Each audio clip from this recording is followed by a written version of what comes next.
El Banco Central hace política monetaria. Para ello, utiliza la tasa de política monetaria, buscando incidir en las tasas de interés a que los bancos captan ahorros y prestan para el consumo de los hogares y la inversión de las empresas. El objetivo de la política monetaria es mantener la inflación en torno a una meta definida por el Banco Central, logrando la estabilidad de precios y contribuyendo a crear las condiciones para un crecimiento económico sostenido. Banco Central de la República Dominicana, por la estabilidad y el crecimiento. 80 años de historia de superación y éxitos de nuestro banco determina que en esta etapa también estamos contigo, para que juntos pasemos la página y podamos escribir un nuevo capítulo lleno de fe y confianza en el futuro. Porque solo con tu voluntad ponemos punto y final a la historia del COVID. Vacúnate. Banreservas, el banco de todos los dominicanos.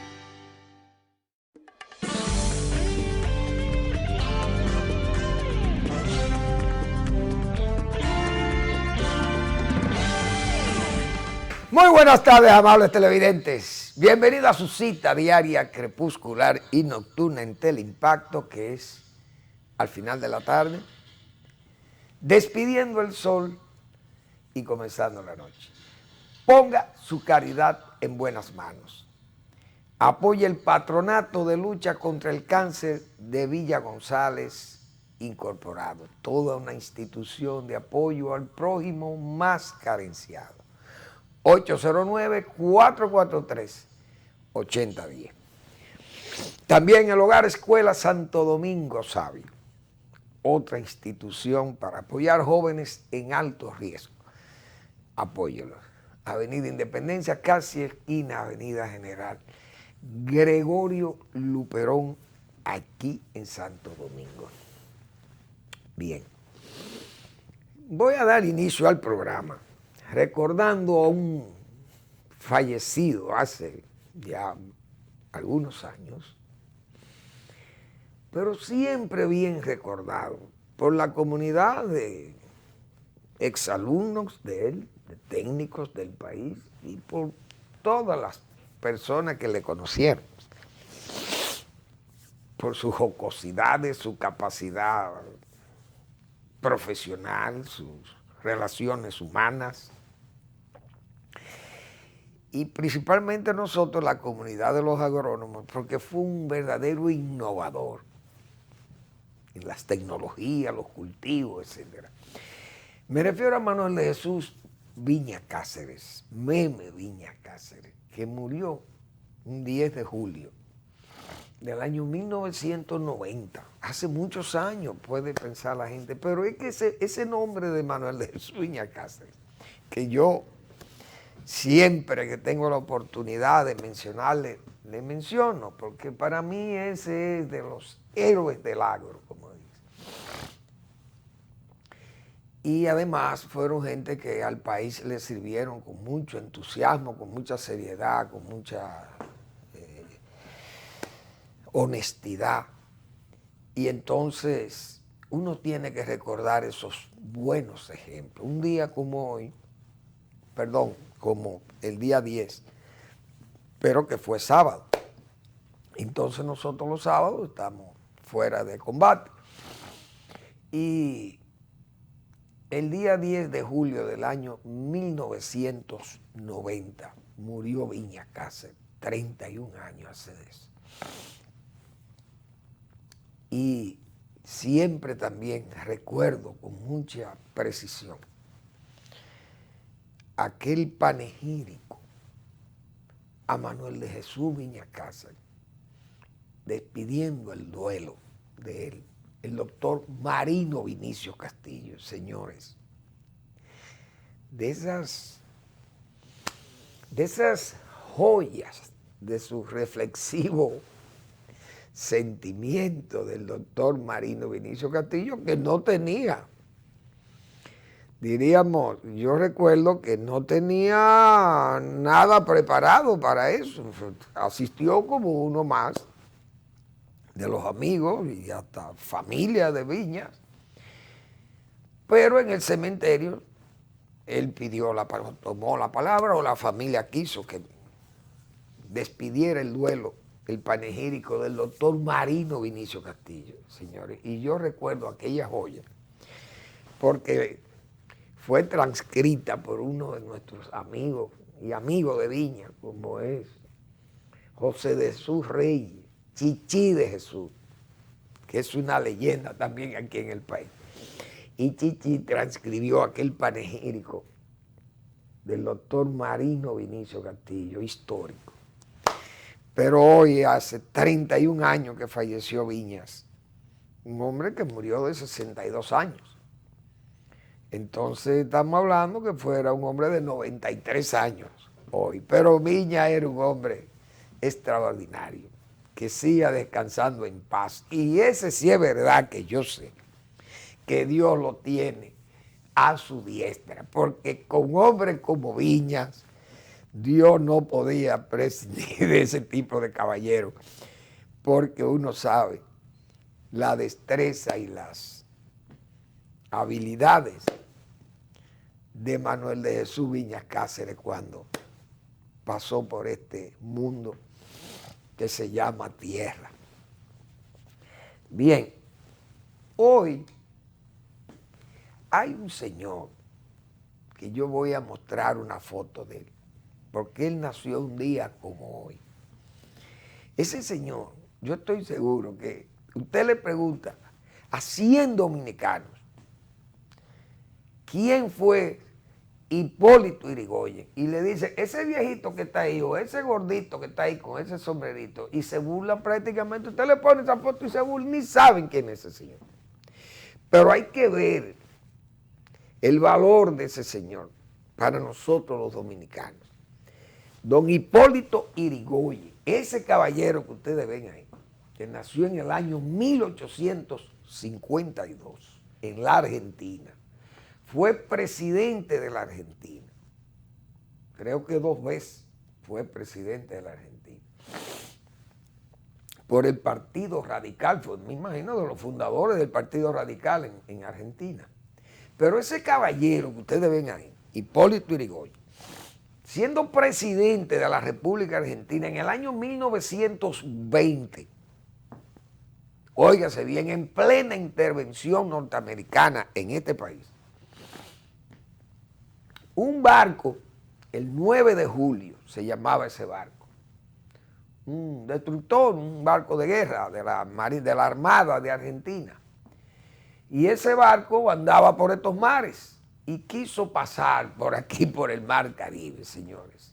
Y frente a la costa de Santo Domingo, el capitán del barco pidió permiso a la embajada de Argentina en Washington, porque ellos no tenían seguro a qué bandera hacerle honor, como se dice, porque aquí se había arriado la bandera dominicana.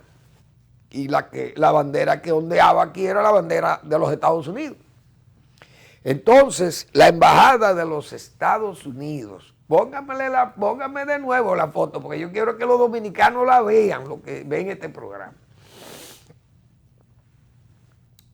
Ese señor fue llamado por la embajada de su país en Washington. Llamaron a Argentina porque, presidente, mire, tenemos este impasse. ¿Qué usted opina de esto? Y entonces el hombre, señores, cuando le plantearon esa situación, su embajador dijo, id y saludar el pabellón dominicano en reconocimiento a su independencia y soberanía. Óigase bien. Y oiga cómo le transmitió ese mensaje directamente. Le transmitió el mensaje al capitán del barco. Ir y saludar al pabellón dominicano en reconocimiento a su independencia y soberanía. Ya está bien. Y soberanía. El capitán del barco izó la bandera dominicana y la puso en el mástil, en el punto más alto. Puso la bandera dominicana y lanzó 21 cañonazos frente a la costa, ahí frente al muelle de Santo Domingo. Señores, lo único que nosotros hemos honrado a ese señor es con el nombre de una callecita,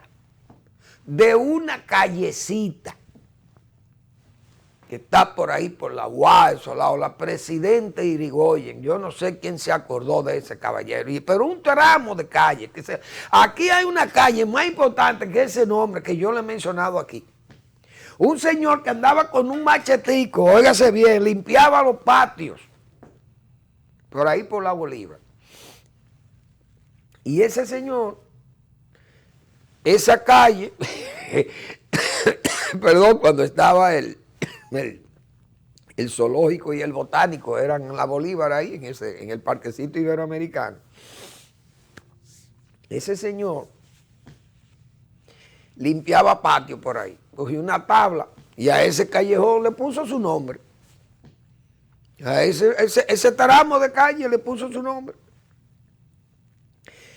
Y el Ayuntamiento de Santo Domingo, que es más bruto que el dueño de la idea, bueno, investigaron quién era aquí, quién es este señor, no investigaron.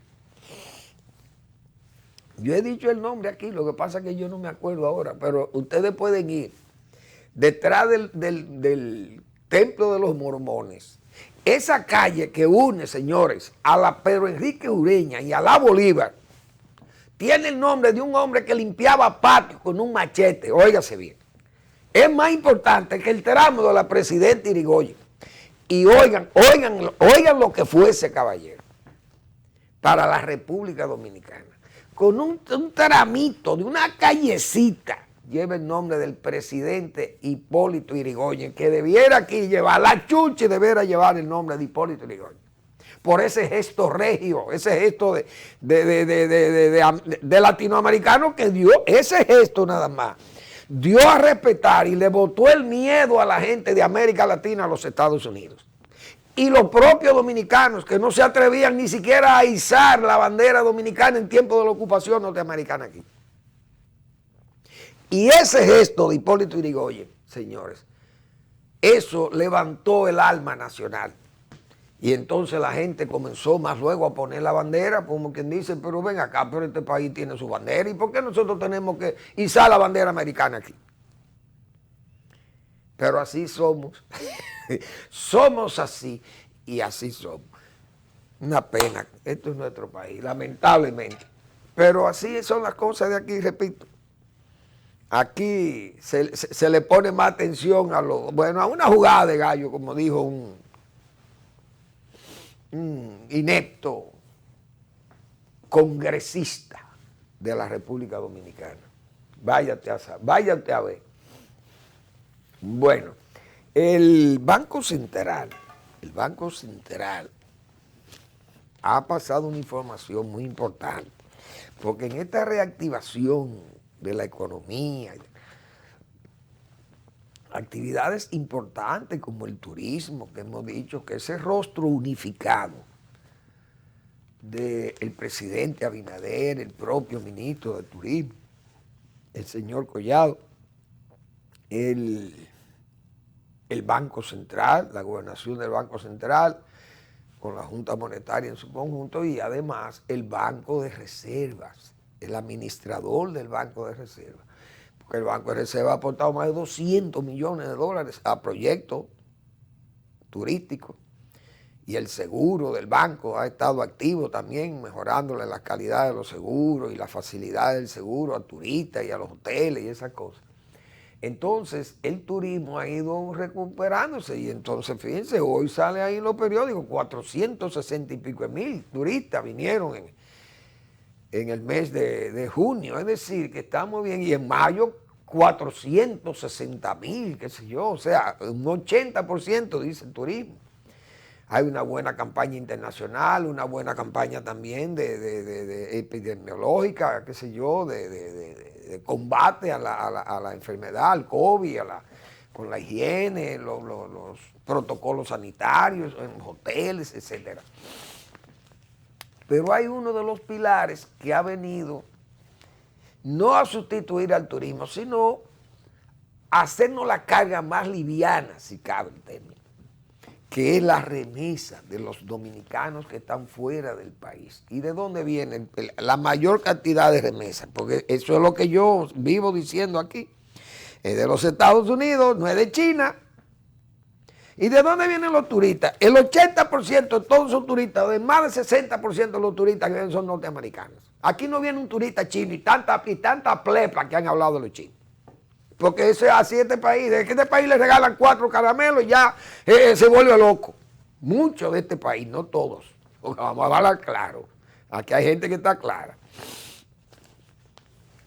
Y entonces la gobernación nos informa que en el mes de junio las remesas recibidas alcanzaron una cifra de 869.8 millones de dólares.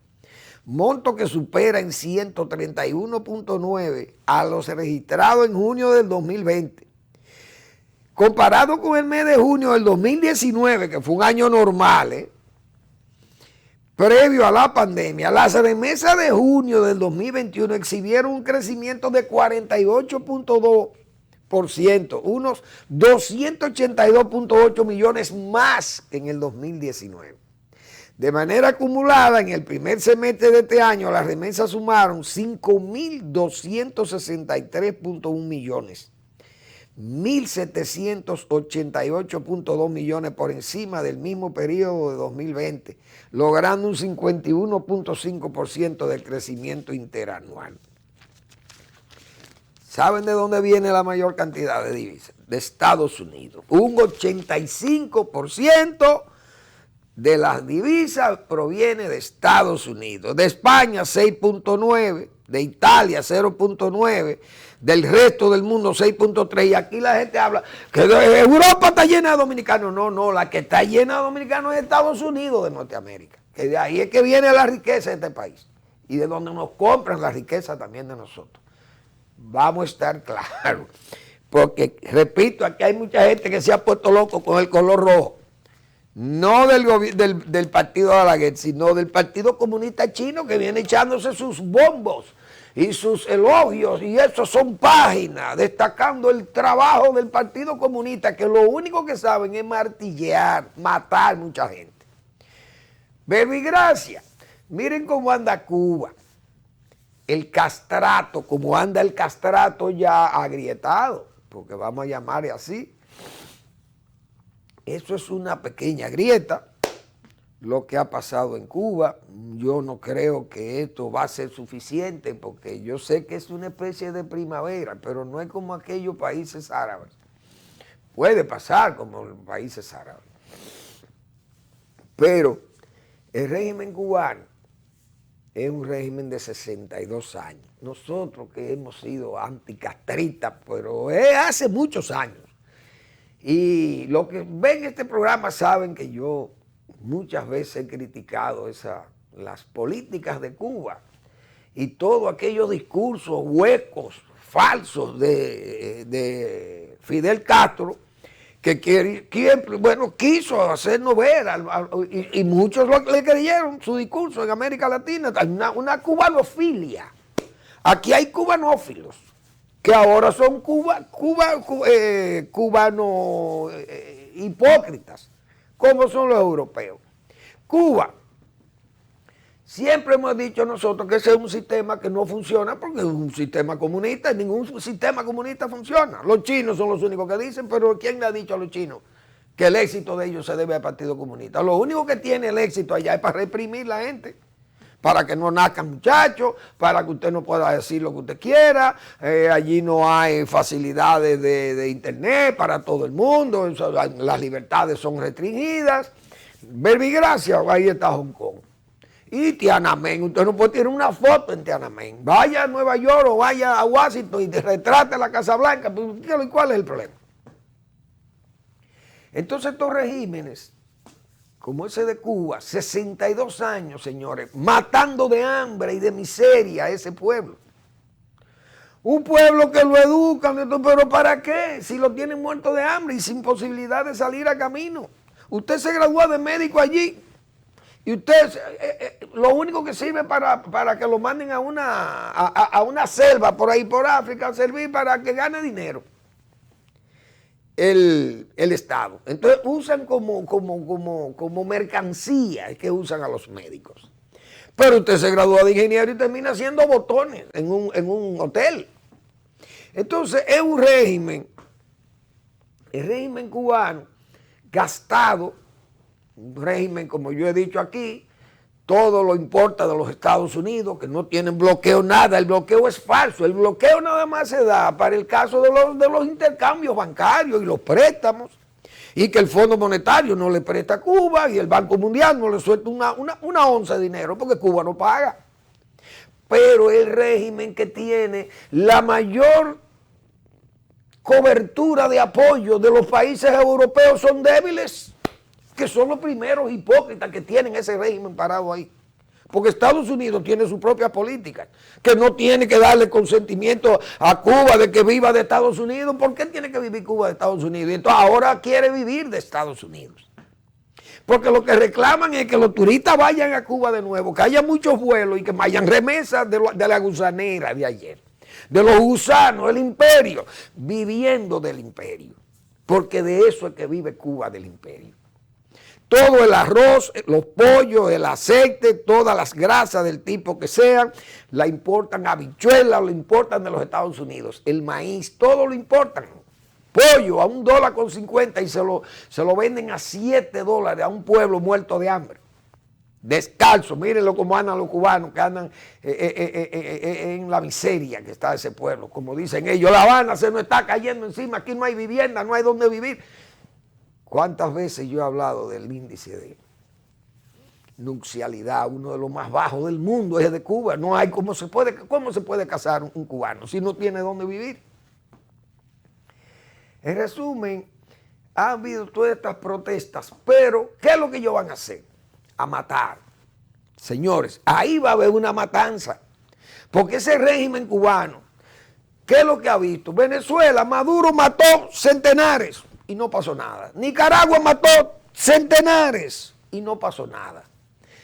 Cuba van a matar miles de cubanos y lo van a apresar y le van a hacer, y lo van a torturar y van a hacer de todo. Porque miren lo que hace el presidente de la República de Cuba, que le dice a sus turbas de comunistas que salgan a la calle a defender su revolución, es decir, a matarse con los civiles que están ahí. Una cosa, una locura. Eso es lo que le espera a Cuba, pero Cuba no habrá libertad para Cuba, porque Cuba va a responder con lo mismo que han hecho los chinos. Vamos a pacificar el Tíbet. Matan 3 millones de tibetanos. Así es que se pacifican las regiones chinas. Stalin, cuando tenía que mataba 20 millones de gente en la Unión Soviética. Incluso, señores, hay una matanza que la escondieron, se la echaron a los nazis, la matanza de Katyn, eso fue histórico. Se le echaron a los nazis, a Hitler, y Hitler, que sabía eso, Dios mío, siempre dijeron que fue Stalin el que mató, pero en Polonia no le creían eso porque Hitler martilló a Polonia a bombazo limpio. La Segunda Guerra se inició por ahí, bombardeando a Polonia. Entonces los polacos pensaban que esos oficiales, toda la oficialidad del ejército de Polonia fue ejecutada con un balazo en la cabeza. Pero se le echaron a los nazis. Pero fue Stalin que los mandó a matar a todos. Es decir, el comunismo para lo único que sirve para matar gente. Entonces que se preparen en Cuba, lamentablemente. Que Cuba van a morir, mucha gente va a morir en Cuba. Porque ese régimen no se va a dejar tumbar. Ellos van a hacer lo mismo. En Myanmar, ¿quién lo apoya? China. Y ahí en Myanmar han matado miles los militares de Birmania. Pero el comunismo así es que responde. Respondieron en Tiananmen. No han respondido con esa misma fortaleza en Hong Kong, porque Hong Kong tiene una condición especial que ya está realmente cuestionada, porque ya el régimen chino tiene montado allí una estructura política y una estructura de seguridad que prácticamente se va a comer a Hong Kong, pero pueden perder a ese importante hub de Oriente. Vamos a la pausa.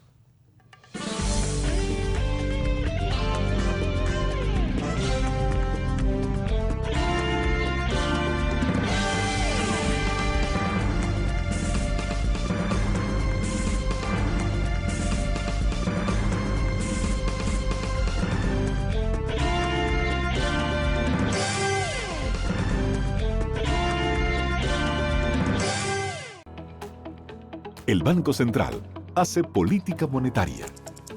Para ello, utiliza la tasa de política monetaria, buscando incidir en las tasas de interés a que los bancos captan ahorros y prestan para el consumo de los hogares y la inversión de las empresas.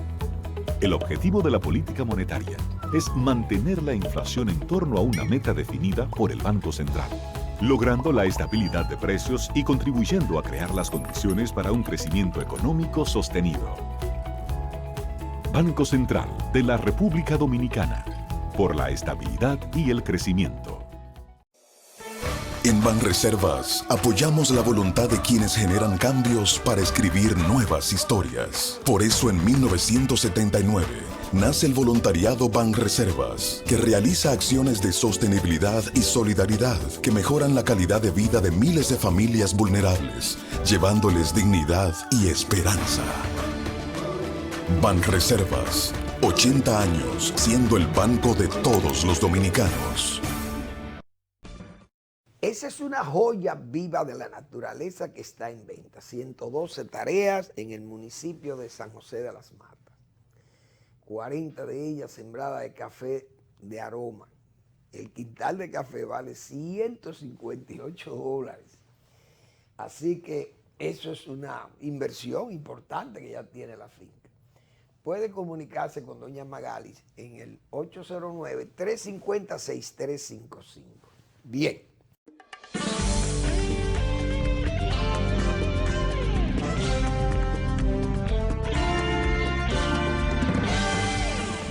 Ese régimen de Cuba es un régimen que yo he dicho muchas veces aquí, que ve, la computadora la ve como una imprenta. Cierran el internet, allí la población la tienen. Entonces, pero la historia a la callada se venga, yo he dicho muchas veces. La ONU pide que se respeten los derechos en Cuba. Oh, y usted tiene calidad moral para venir a hablar de eso. Que se respeten los derechos en Cuba, los derechos humanos y los derechos de que la gente proteste. Pero Cuba lo han sentado 5 veces, ha estado en los mejores asientos dentro del Consejo de los Derechos Humanos, dirigiendo el Consejo de los Derechos Humanos de las Naciones Unidas 5 veces. La última fue en la Asamblea número 70, o 75 creo, no recuerdo. ¿Cuál fue la última Asamblea de Naciones Unidas que se celebró el año pasado? Cuba tiene asiento de primera fila, óigame bien, en el directorio de los derechos humanos de las Naciones Unidas. Cuba 5 veces ha ocupado el cargo ahí. Un país que es una dictadura que reprime, que fusila, que mata, que exilia, que apresa, que condena allí en forma sumaria, juicios sumarios, juicios que no, sin contradicción. Es decir, que todo ha sido una farsa. Y en América Latina, usted ve a Canadá y Europa y México y esos países, son todos débiles con Cuba. Haití no le ponen atención a Haití, pero Cuba es una delicia para la Unión Europea. Francia, 8.000 millones de dólares le condonó Francia de deuda, porque Cuba es el país más mala paga que tiene. El castrismo, el castrato comunista no paga. Y el propio Fidel Castro decía, no, esa deuda no se puede pagar, a Occidente no se le puede pagar, porque a eso es que han jugado muy mala paga. Entonces salieron a vender miseria, una revolución cargada de miseria, 62 años para ir del capitalismo al capitalismo. Ni siquiera han podido volver al capitalismo, porque China por lo menos se desarrolló con el capitalismo. Pero esta tosudez, esta terquedad de los Castro, entonces Cuba no produce comida, están muertos de hambre. Un país que tiene 3 veces a la República Dominicana, ese país no tiene comida, nosotros tenemos comida para regalarle a ellos si quieren. Pero aquí hay libertad de producción, la gente puede sembrar y cultivar y prosperar, pero allí usted no puede trabajar para el Estado, la gente ya está harta de eso, porque no tiene esperanza de vida para ningún lado.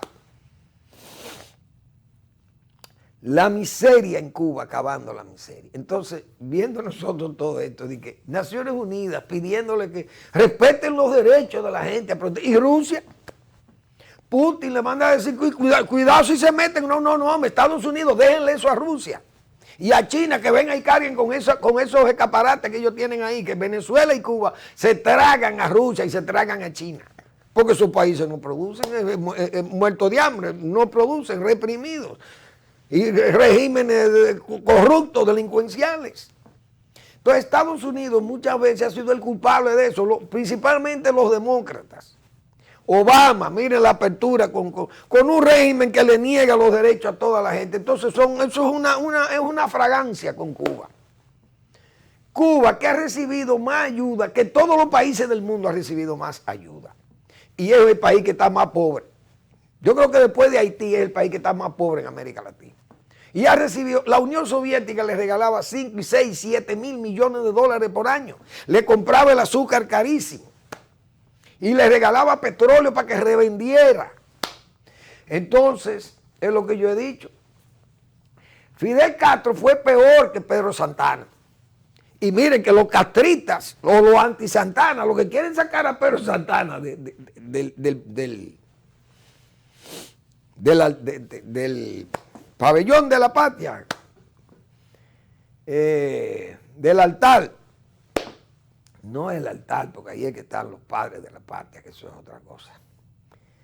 Bueno, me acordaré un poco más tarde. Y, señores, los que quieren sacar a Santana son castristas. Usted le pregunta por Fidel Castro y ellos le aman a Fidel Castro, un ídolo. Lo idolatran, lo idolatraron a Fidel. Entonces, ¿qué hizo Santana? Bueno, como la República, que se había independizado de Haití o separado, no tenía la fuerza económica, no tenía ni siquiera la fuerza militar, ni tenía nadie exhausto de pelear contra un país que era más fuerte que nosotros, Haití. Y con jurada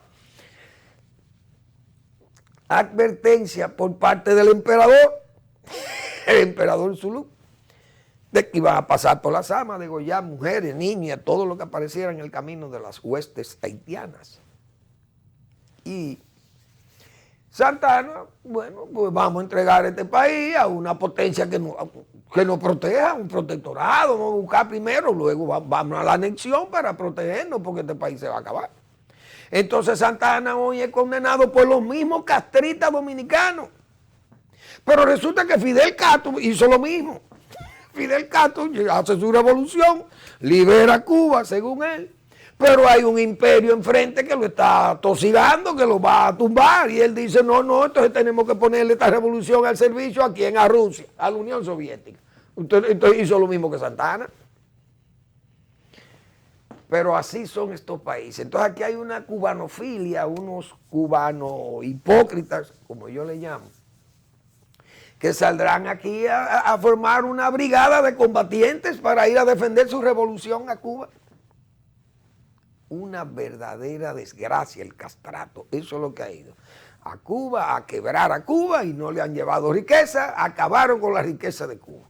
185 ingenios azucareros tenía Cuba. Hoy no quedan 70 de ellos operando y en las condiciones más pésimas, que prácticamente Cuba se ha convertido casi en un importador de azúcar. Una vergüenza para lo que fue la economía cubana antes de llegar Fidel Castro al poder. Pero ese es el encanto de América Latina. Ojalá, repito, que la mano de la providencia pare la matanza, pero ese régimen va a matar mucha gente. Óiganlo bien. Va a matar mucha gente porque ellos están decididos a sostenerse ahí a sangre y fuego, como hicieron con Venezuela y lo hizo el de Nicaragua. El de Nicaragua el año pasado mató más de 300. Y ese es un muerto al lado de lo que es esta revolución cubana. Así que a Dios que los ampare, porque es que en Cuba, como yo decía también otras veces, es que ahí no hay una diversidad para la competencia ni nada de eso. O sea, la parte cultural, la parte científica, la parte social, económica, ahí no hay competencia. O sea, usted ve profesionales con nivel competencial con otros, no hay nivel competencial a nivel profesional. A nivel intelectual, no hay, los intelectuales no pueden reñir con sus ideas, no riñen con ideas. Los comerciantes no pueden competir con otros comerciantes. Entonces, esa diversidad no la tiene Cuba. Y si usted no tiene esa diversidad, usted no puede tener una sociedad que se pueda desarrollar y pueda salir a camino, por lo menos en estos tiempos. Entonces, sin internet, todo bloqueado, ¿dónde están los derechos humanos? Pero ese país, repito, 5 veces ha estado en Naciones Unidas, en asiento de primera fila. Representando, oiga, dirigiéndole respeto a los derechos humanos en el mundo. Un país violador consuetudinario de los derechos humanos, que exilió a millones de cubanos, mató a cientos de miles, exiliados, presos, desaparecidos, guerras. Señores, no hubo una universidad, un país de América que no sufriera la agresión de las guerrillas y de toda esa lucha urbana y todo ese foquismo de la Revolución Cubana. Y todavía no contento con esto, mandan 50,000 soldados a pelear una guerra en Angola, una guerra que no era de Cuba. Pero el imperialismo soviético le obligó a que fuera a pelear allá, esa guerra, Angola. Es decir, las cosas que ha pasado ese pueblo de Cuba, el hambre que ha pasado ese pueblo con ese supuesto pretenso internacionalismo, terrible. Esa ha sido la historia de Cuba, del castrato, porque no es del castrismo, no del castrato, dice Manuel Fernández. Asimismo, Naciones Unidas y a Estados Unidos también se le tiene que poner atención con el caso haitiano, porque UNICEF dice que Haití va a tener la peor crisis humanitaria. Señores, Haití tiene 31 años en crisis humanitaria y ustedes no han dejado a Haití. 13 años tuvo MINUSTAH. MINUSTAH tuvo 13 años tuvo en Haití. Señores, desde el 2004 hasta el 2017 estuvo las Naciones Unidas manejando la seguridad y lo que ha dejado es un tollo peor. Fíjense cómo andan las bandas armadas y un desorden. Matan al presidente y ahora andan en una confusión en este país que nadie sabe lo que hay. Y Estados Unidos con esa Somalia y Canadá no han hecho ni... Bueno, ellos miran para allá, parece, como pensando, dejen ese lío, si los haitianos se alborotan y se están muriendo de hambre, ellos cruzan para Santo Domingo. Yo creo que el presidente Luis Abinader debe tratar de que por esa frontera se le pueda pasar algo a esos haitianos. Ese cierre definitivo, yo creo que eso no es apropiado. En la situación que está Haití, como el norte no tiene las presiones que tiene Puerto Príncipe, que es donde está el foco de poder de ese país, debiéramos permitirle por lo menos el cruce de alimentos y esos productos estratégicos que esas poblaciones consumen ahí porque ellos la compran aquí. Pero hay que buscar la forma porque Balaguer en el 90-91, Balaguer hizo lo mismo. Si hay que pasarle gas propano, pásenle. Si hay que pasarle jabón, aceite, arroz, azúcar, pásenle eso a los haitianos. Eso es posible. Yo creo que el gobierno puede controlar eso sin mucho margen para que no haya tanta gente o qué sé yo y se puedan colar cosas que no quieren, porque la situación que está Haití, esa frontera tiene que estar celosamente vigilada, no hay duda. Pero comerciantes ya conocidos en la zona, qué sé yo, y en el mismo Haití, que puedan ir pasando cosas, medicamentos, comida, que esa gente consumen ahí, porque también desesperados sin comida puede entonces armar un desorden, venir para acá y vamos a tener que matar 100 ahí, entonces va a ser un problema. Yo creo que es mejor que el propio presidente dé la orden de eso, de que se pueda, qué sé yo, aflojar un poco esa presión en esa frontera ahí para que esas poblaciones de Juana Méndez, qué sé yo, las poblaciones que están más pegadas allá, Carrizal, la zona de Elías Piña, Jimaní, qué sé yo, que puedan pasar siempre y cuando no corran peligro ni riesgo en la seguridad de Haití y nuestra. que es muy grave. Pero ese caso de Naciones Unidas y Haití con una fragilidad que da pena y risa. A mí me da risa y pena, porque el presidente que se ha escogido ahora, el señor Lambert, que es ingeniero agrónomo, él no es un loco, es un ingeniero agrónomo, graduado de buena escuela de agronomía.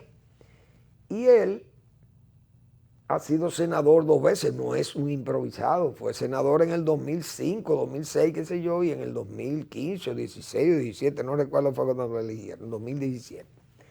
Pero que estos senadores, señores, en Haití quedan 10 senadores activos y hay 20 que están cesados.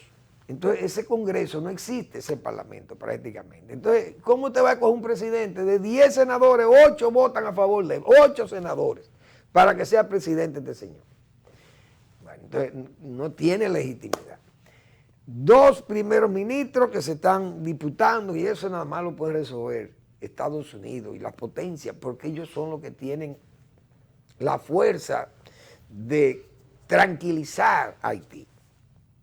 Porque Haití, si nosotros lo podemos tranquilizar también los dominicanos, pero eso sería crear un abejón, un abejero.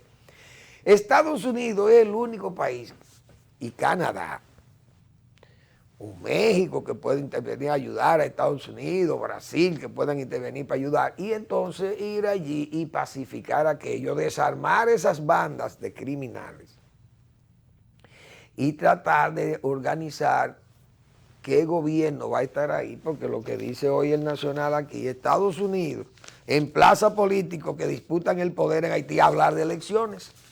Pero en esas condiciones que está ese país, no es verdad que van a hacer elecciones, porque ¿qué garantía de elecciones hay en un país lleno de delincuentes armados, con bandas por donde quiera? Y que producto precisamente este escándalo que hay en Haití es. Todos esos 28, 30 o quién sabe, colombianos y mercenarios de otros sitios que están en ese país, cuidando familias, negocios, cuidando funcionarios, organismos internacionales. ¿Por qué? Porque allí no hay control, no hay autoridad, no hay nada. Entonces, ¿quién puede hablar de elecciones en un país en esas condiciones? Estados Unidos es una quimera de Estados Unidos, y ellos lo saben. Vamos a la pausa y regresamos.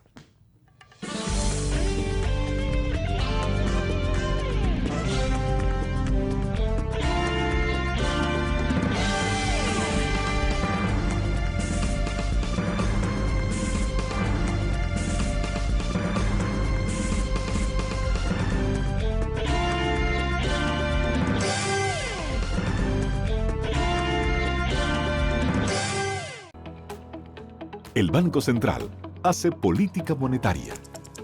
Para ello, utiliza la tasa de política monetaria, buscando incidir en las tasas de interés a que los bancos captan ahorros y prestan para el consumo de los hogares y la inversión de las empresas.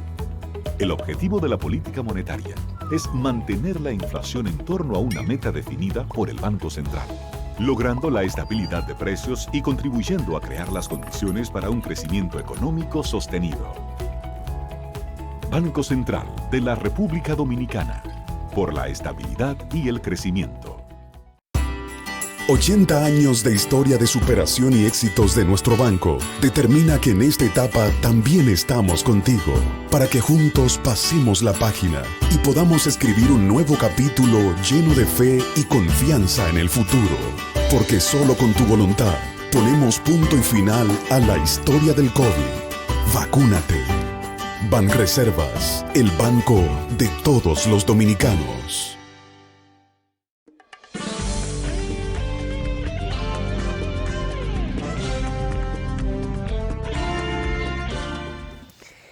Cuando Estados Unidos invadió a Irak, lo primero que hizo Estados Unidos llevar, yo recuerdo un administrador que andaba con unas botas de guardia, pero con su traje, pero con sus botas, que se hizo famoso, el señor Paul Bremer, me acuerdo yo, fue nombrado administrador de Irak.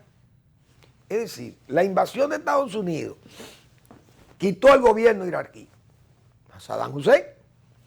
Entonces puso un administrador norteamericano, Paul Bremer, sus botas amarillas, me acuerdo yo, unas botas de estas de militares, y su traje puesto, el administrador de Estados Unidos. Estados Unidos que haga lo mismo con su Somalia, porque es que eso está en la frontera sur, entre Canadá y Estados Unidos. Pueden resolver el problema de Haití, si quieren, porque ellos saben que aquí no va, ahí en ese país no se puede hacer unas elecciones, en las condiciones que está ese país, con esas bandas armadas, por doquiera, y un país cargado de mercenarios, porque son los mismos colombianos. ¿En qué están ahí? Ellos fueron a cuidar o a qué sé yo, o dicen que a matar, a defender gente, o a defender intereses, propiedades, y si hay que matar, matan. Bueno, ahí está, ahora están acusados de matar al presidente de Haití. Oigan bien, con muchísimas confusiones, que uno no sabe nada ahí, porque ahora acusan a un señor ahí, Sanó, un médico, que no lo conocen ni que en la Florida, que casi no lo conocen, pero un hombre muy influyente en Haití. Muy rico, que el hombre que reclutó, que le cambió el trabajo, miren, en vez de secuestrarlo, bueno, qué sé yo, o de cuidarme, vamos a secuestrar a fulano, no me lo maten, que yo lo quiero secuestrar para entonces lo sacamos del país, y entonces que me nombren a mí presidente. Una cosa como que uno no cree eso de la policía tampoco. La policía tiene que poner esa cosa clara, que hasta que Colombia y Estados Unidos no hablen de eso, que yo lo he dicho, Colombia que tiene que investigar su caso. Porque si se lleva de esa policía haitiana, ahí eso lo que va a haber es un mangú, un rebú, como dicen. Ahí no va a haber tranquilidad. Entonces Estados Unidos, a quien le toca controlar ese desorden es a Estados Unidos, que tiene esa Somalia al lado, enfrente, en el sur de su frontera. Y a nosotros, estar, como se dice, con los dos ojos bien abiertos, sin dormir. El presidente, yo fuera el presidente y mandara a pegar aunque sea los primeros blogs, o los topógrafos que vayan ahí ya marcando las balizas por donde va a ir el muro, la verja, lo que sea, que vayamos, para que sepan, las naciones poderosas sepan que nosotros no estamos en aceptar haitianos aquí, que Haití tiene su país ahí, que se organice allá, porque aquí Estados Unidos invadió República Dominicana en el año 1916. ¿Y qué fue lo que hizo? Para organizar unas elecciones en el 2024, en el 1924, Estados Unidos tuvo 8 años desarmando la población nacional, porque esto era un desorden también aquí. Aquí cualquiera se levantaba en armas y decía que estaba derrocado el gobierno y tenía una peonada por ahí con 4 carabinas y ya eso era una revolución. Estados Unidos vino y limpió y recogió eso, y entonces hizo elecciones en el 24. Entonces eso es lo que ellos tienen que hacer a Haití, a desarmar eso ahí, buscar la forma de que ONU le dé luz verde y ellos fondear 4 o 5 barcos cargados de arroz y de habichuela y comida para esos haitianos. Y de aceite y, ¿cómo le llamaban? Leche Bambi. Darle comida a ese pueblo. Pacificar eso con Francia, Canadá, porque Francia va a África, invade a Canadá. En Mali tienen muchísimos soldados, toda la República Centroafricana. Eso eran posesiones francesas y ellos van y ayudan a controlar los desórdenes internos. ¿Y por qué no vienen a controlar los desórdenes de Haití? Entonces Estados Unidos lo primero que tiene que entrar es desarmar a esa banda de ese tigrismo armado que anda ahí. Y ese narcotráfico, expulsarlo a todo de ahí, sacado de ahí, colombiano y todo el mundo. Y limpiar Haití de ese almacén que tienen ahí, administrar ese país un tiempo, aunque fuere como un fideicomiso, como planteó el doctor Marino Vinicio Castillo, que tiene años planteando eso, Marino Vinicio Castillo, pero yo lo haría como hicieron ellos en Irak, porque en Irak nombraron a Paul Breiner, administrador de Irak, que era un país, imagínense ustedes, Irak comparado con lo que es Haití. Entonces lo de Haití no es tan difícil. Lo que pasa es que Estados Unidos, que es un país así, los demócratas, los que le han creado muchos problemas a América Latina, Obama, Clinton, Carter, ustedes recuerdan el caso de los sandinistas, los comunistas se hicieron con los poderes en América Latina, con Carter, en Irán, el ayatollah. Entonces Jimmy Carter fue un hombre sumamente débil. Hasta que vino Reagan y resolvió los problemas de todo del mundo entero. Hasta la Unión Soviética se fue con todo.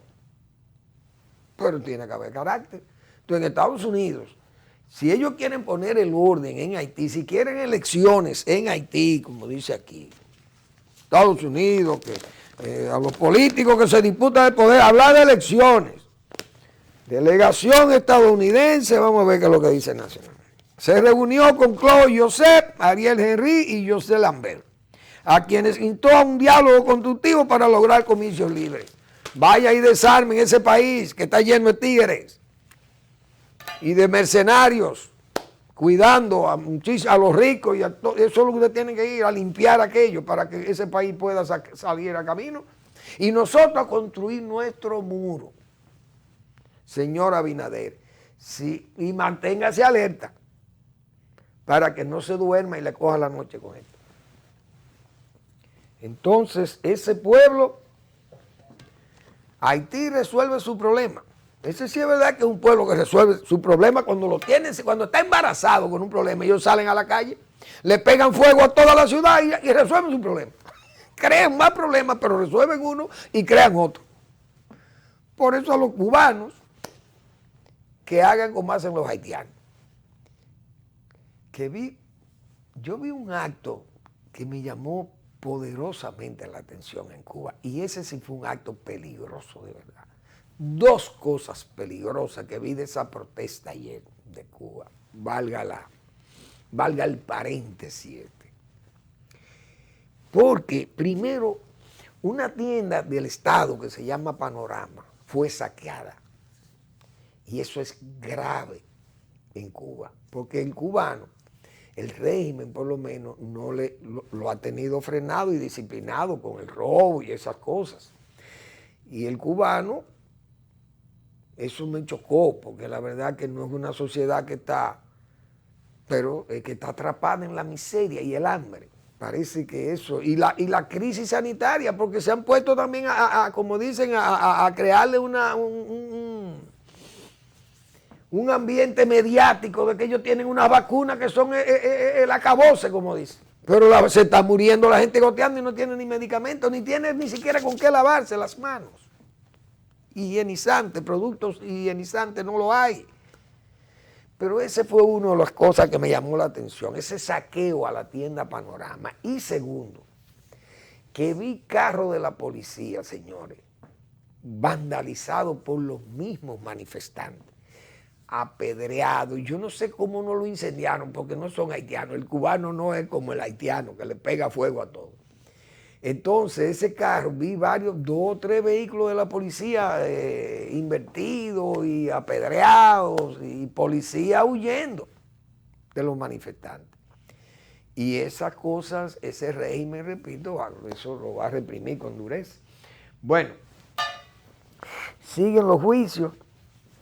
Vamos a ver, todavía eso será tal vez esta noche, si esa jueza Romero va a dictar medidas de coerción. Pero la verdad que Jenny Berenice dijo una serie de verdades y de juicios jurídicos, y Dios, no, ya no se puede ir a la presencial con la prensa abierta y la televisión, porque ya el juicio se inició en secreto. Tuvo que darle cátedra a los abogados, lamentablemente, porque todos los abogados queriendo allantar como a la población, nosotros queremos que sea público, y ella le dijo, mentira, el que menos quiere que sea público es Jan Alain. Y ese habrá que esperar qué medida de coerción va a tomar la jueza, pues en muchos casos, pero es una pena que no podamos escuchar los debates. Vamos a ver en qué terminan. Desde luego hay un caso, que ese caso de la cárcel que se ha movido tanto, y el señor Macarrulla, decíamos nosotros la semana pasada que él debió ya encarar eso, no por la vía del confesionario con doña Milagro, porque eso es muy cómodo ir a dialogar con otro, usted, no, así no, doña Milagro, no, que ven y le digan al país qué es lo que hay, porque miren, las cosas que pueden salir ahí o que van a salir en ese juicio de la misma cárcel y que ya están saliendo, porque la misma Jenny Berenice dijo que eso fue un charco de agua donde hicieron esa cárcel. Entonces va a salir más embarrado el señor Macarrulla. Pero el problema no es Macarrulla, el problema es el gobierno, la mala imagen que va a vender del gobierno, el propio ministro de la presidencia. Si no da declaraciones claras que van a salir o que ya están saliendo en ese juicio preliminar de coerción, van a salir cosas que probablemente entonces le pongan la situación más fea al propio ministro de la Presidencia. Gracias por su atención. Nos vemos mañana en otra entrega de Al Final de la Tarde, despidiendo el sol y comenzando la noche.